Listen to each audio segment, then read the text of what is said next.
lot of people seem to think that a fight between Errol Spence and Yordenis Ugas would be a good fight.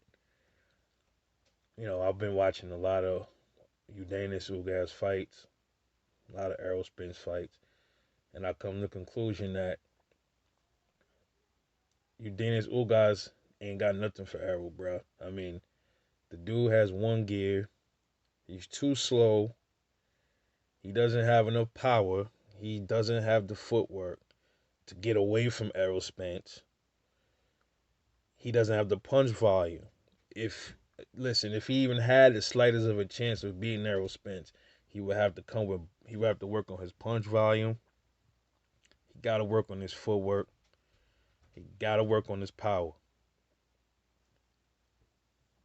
Somebody with some power might give Errol some problems. The only way I can see you giving Errol problems is if you a mover like him or better, like somebody kind of like and you have power. Somebody kind of like Canelo's even his feet is flat. He's kind of flat footed.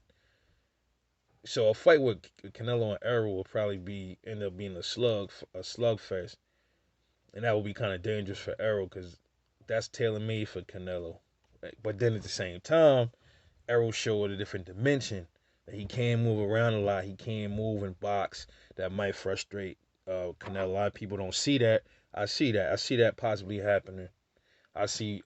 I see it.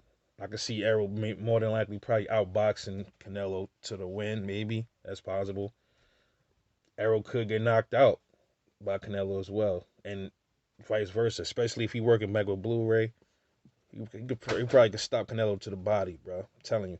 So that fight, people think is leaning towards that shit is a 50-50 fight, dog. I'm telling you. I'm telling you right now it is. But Yordenis Ugas he has nothing that Errol ain't never seen. In order to be Errol, you have to have good footwork, good power. You got to know how to box on the outside. You know how to bring it back to him in the inside. Can't just have one dimension. You can't be like a Sean Porter, or you can't be like just a KG in the range in a box fighter with no power. Can't be a power puncher with no feet.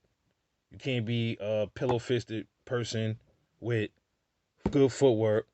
You gotta have all that shit. You gotta have a combination, and that's why I said there's only one boxer that could really give Errol some problems. And that's Terrence Crawford. And I even said second runner up would be Jaron Ennis. Jaron Ennis will have to work on his footwork a little bit more, but he moves around. He got good reflexes, just like Errol. Very good reflexes. He got speed and he got power. So, and it seems his IQ seems pretty decent. Got to work on that, but if he brush up on those, he got a good chance of being Errol. I think. Right now, I don't think he'd beat Errol. He probably could. He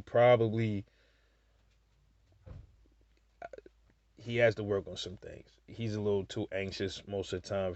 He'd be a little bit more learn to work on his patience and stuff like that. I think he got a chance of beating Errol. That's it, man. Nobody else. That I think Ugas fight is just like an easy belt for Errol, dog. But that's just my take. Everybody might think different. Get at me, man. Let me know what you think, bro. I'm off this. I'm gonna catch y'all later on the next one. Enjoy y'all day.